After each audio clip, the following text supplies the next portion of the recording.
My ideal community college is just very welcoming with a lot of different resources. When I came here, I felt very welcomed, and it was a place that felt like home, away from home.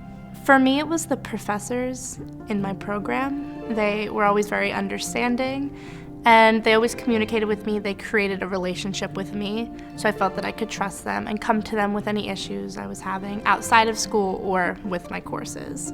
So many people, when I was about to graduate in 2017, many people thought that this was like an easy route.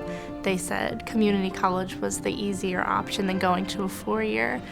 But if they were to see the curriculum and how demanding it can be, and that's why that flexibility is so important, because it can be so challenging, the workload, for people with all different backgrounds, someone like me or a mom or anyone that comes into this college.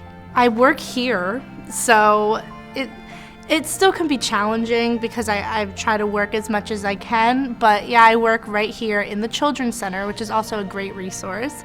It helps me to get my work done through labs and internships for early childhood while also working, so it's very convenient and very flexible.